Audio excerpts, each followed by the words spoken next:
So just sit right back and you hear a tale of a fateful trip that started from this tropical town upon my Honda Click. The meat was sweet and mighty fine, the skipper's brain made of fluff. 2 passengers drove off that day for a 5-hour drive, a 5-hour drive. The weather started getting rough, the little Click was tossed. If not for the courage of the clueless crew, the Honda would be lost. The Honda would be lost.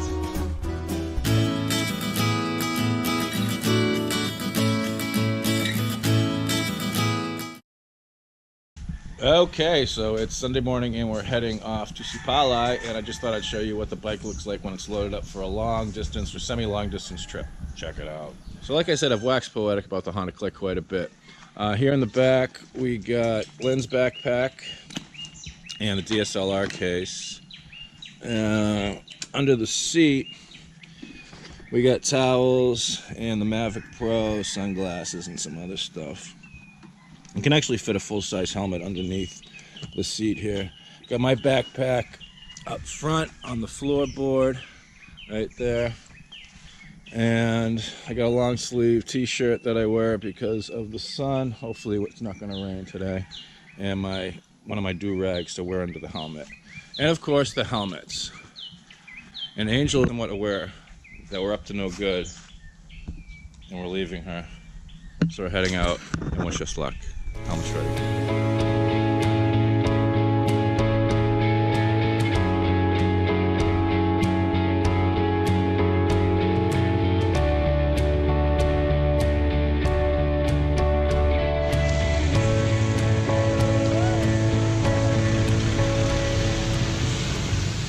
Okay, so we're now somewhere north of Shoulda. We've been traveling for about 2 hours, taking a break, getting some soda.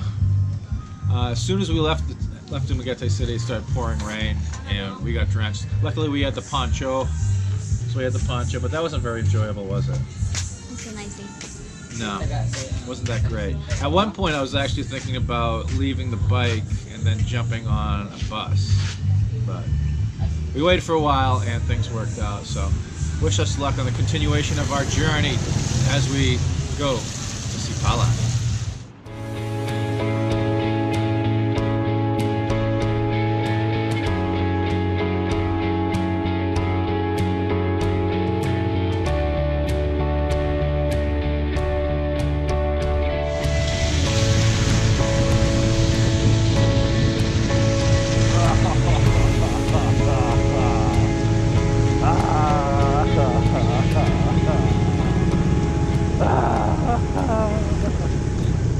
That was awesome.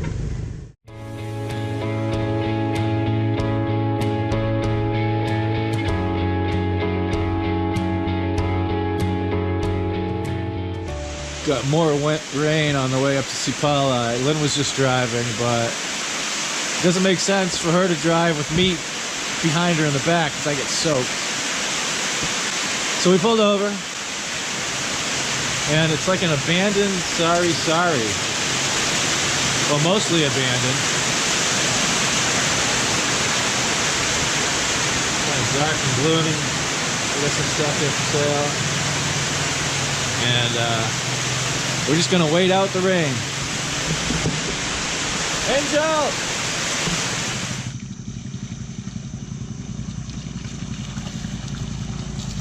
On the click, baby! On the click! So we just survived muddy tracks and trails that the locals said the Click could never get through, and it got through it. Almost got stuck once. And now we are parked not too far from Sugar Beach, and we are crossing the river because Sugar Beach is isolated. There's no motors, there's no cars, there's no road access. So you gotta take a boat over there, and that's what we're doing right now. And we're taking the Minda. This is our captain. Captain Ka? Boss Ka? You know, really? No? Yes, you are. Yeah. You're the boss. Okay, here we go.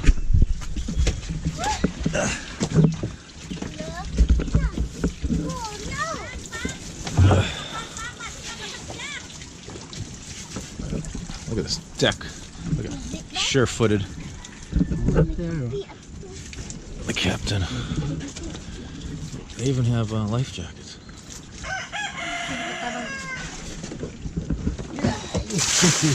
And it's been raining all day. All day. So this was good. I didn't get it on camera, but there was water down here, and little Captain Chaos here pushed it up and got Lynn soaking wet. Yeah. And then after he did that, he said, "Sorry, kid." Captain Chaos. You are. Is that your name, Captain Chaos? Sorry. Isaiah or Longo? Sorry, kid. And we are off. Anchor is up. So this actually used to be a lot cooler back in the day. I think the first time I came here was over like 4 years ago. And there were kids that would row you across in little bancas, those little canoe type things. Now it looks like we got an engine banca. And I got lamigas fighting me. Lamigas are the red ants here in the Philippines. But you know, things change. And off we go. Woo! Those right there were the size of the little bancas that used to get rowed across in.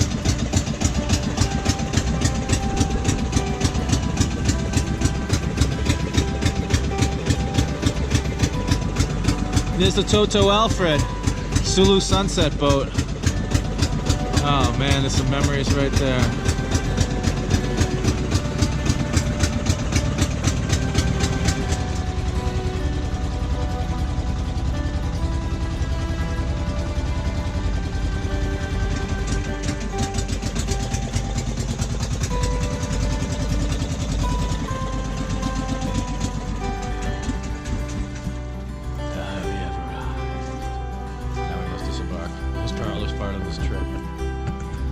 So once you portage across the river and disembark and take in the damaged Nipa, you have to cut through this like little village area over here and then get to the beach eventually.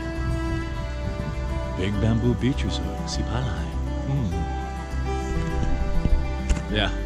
And Lynn only brought nice sandals and she broke them on the mud. So now she doesn't have any chanelas. And then you come down a short trail and you come to the first beach, and man, it doesn't look good for the next couple days. Wow, this might be a low pressure area or a tropical depression. And then you get to go over this cool little bridge that they built over here to get to the actual sugar beach. So that's what we're gonna do now. Whee! Lynn's optimistic. I'm not. Look at the wet Lynn. We're soaked. Let's keep it going.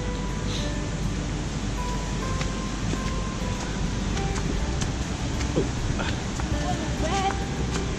Lynn's a little wet. All right, no complaining. I look like Well, peeing in my you look like you're peeing in your pants. Yes. Be careful around this corner. We're sipping this drop off.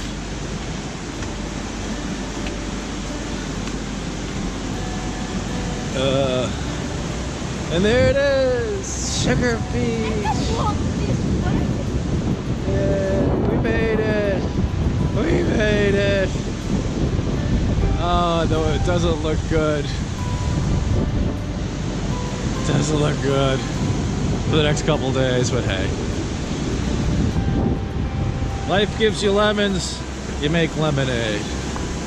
What else could possibly go wrong?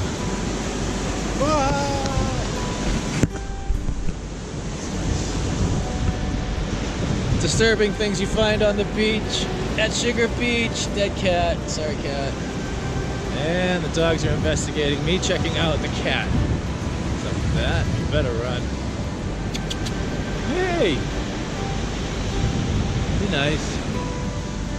So the first thing you see as you come on Sugar Beach to the right, over the rocks, is this compound right here.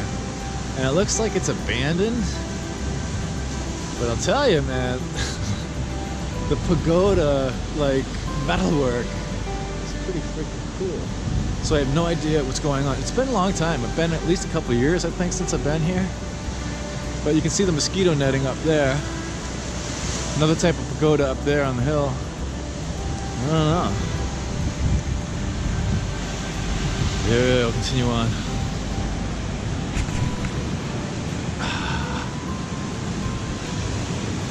When the weather's a little more clement, instead of being inclement, this place is actually quite beautiful. And it's a favorite getaway for a small clique of people that I know.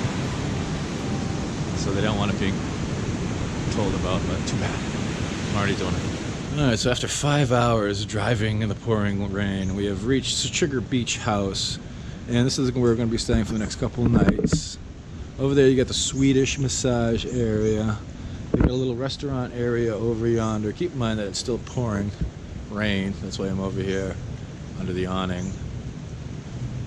And they got another area over there for massage. And they got the office area over there. And a grill over here for grilling. Yeah, that looks like it's actually a kitchen area. Let's check out the room. And we're glad to be here because we're tired of being in the rain. Alright, so here's the room. 1,000, I think it's 1,100 pesos, which is a little over $20. It's like $22. I guess a rack for your luggage where we threw ours. Full-size bed. Got a lamp. It's always good to have a lamp. And you guys know I like art. It's got cool art. And there's a parrot, and he's looking at me. Or you. Actually, there's two parrots. I didn't see the other one because he's kind of camouflaged. Or she. Air conditioning. Got to have aircon. Aircon is very important. Aircon is very important to me.